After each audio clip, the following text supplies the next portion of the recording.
Welcome you all to my channel, The Sociological Insights. Myself, Dr. Inku Bora, Assistant Professor at Neop College.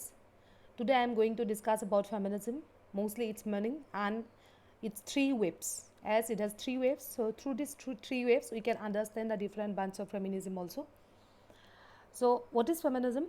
If you see that actually by 1906, the Dictionary of Philosophy defines feminism as a position that favorable to the right of woman.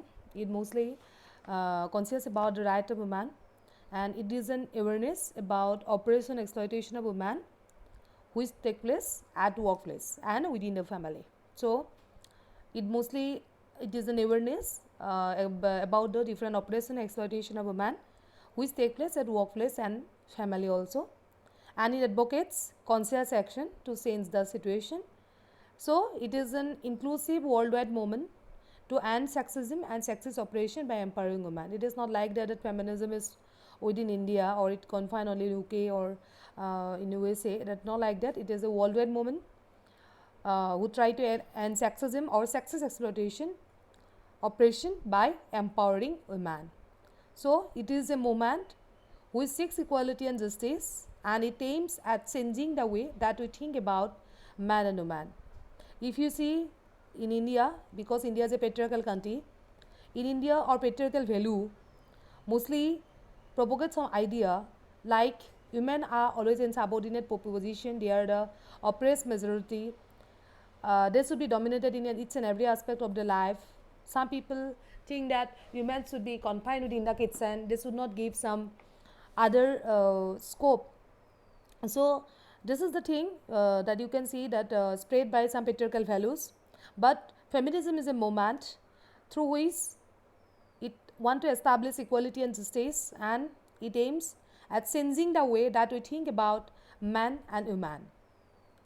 So, feminism is a theory that man and woman should be equal politically, economically, socially. It's not like that women should be equal only political aspect. It's not like that. It is a theory which advocates that man and woman should be equal politically, economically, and socially also. So here a book, I just want to mention the name of a book that written by bell hooks, where actually bell hooks mention about feminism. The name of the book is Feminism is for Everybody, Passionate Politics, and bell hooks wrote that book in 2000. So Hooks states that feminism is a movement to end sexism, sexist exploitation and oppression. What are the different kind of exploitation are going on due to sexism or sexist oppression, that actually to remove that exploitation, feminism is an effort. It started that moment to end sexism, sexist exploitation and oppression. So, if you see that nowadays different global social scenes, it present now new and ongoing challenges for women.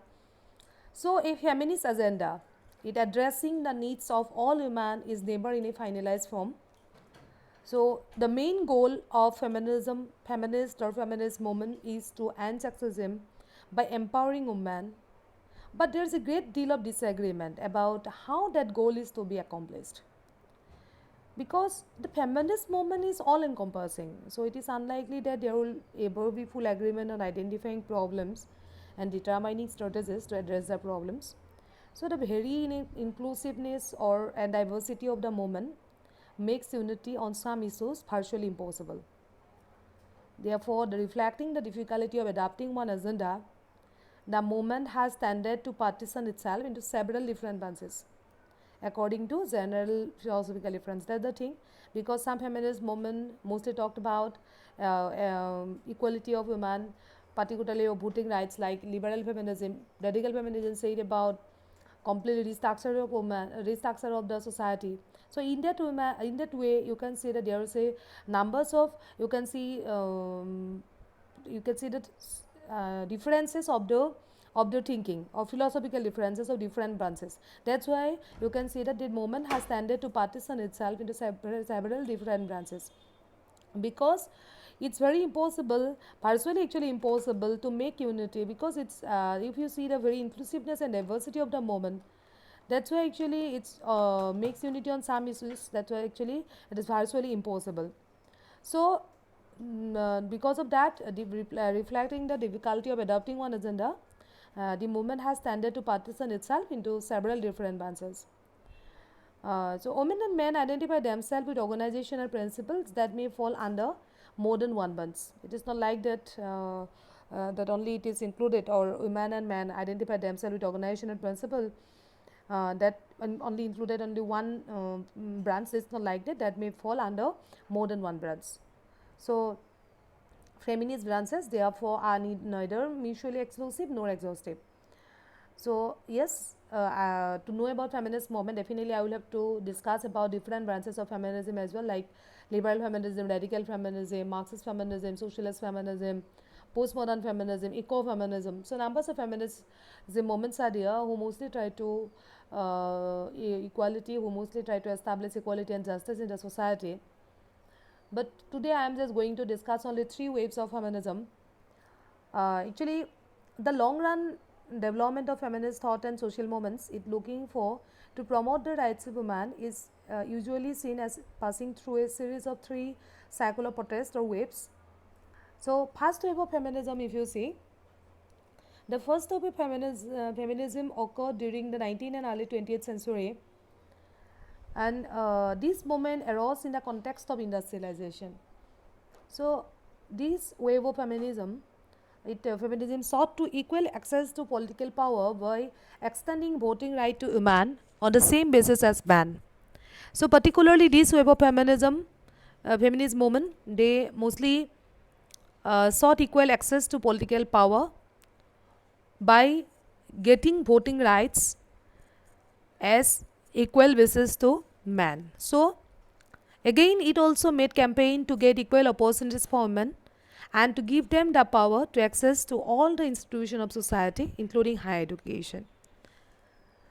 So this is the thing that particularly this wave of feminism mostly tried to get equal rights, particularly voting rights, with that the equal rights in institutional context or in different institutional context, like including higher education, because on the time higher education are mostly restricted for women, and then in different family context, if you see, women are alienated from the mainstream of society. They were actually completely confined within the household activities. So on the time, that wave of movement, feminism mostly work for that. They mostly made campaign to get equal opportunities for men.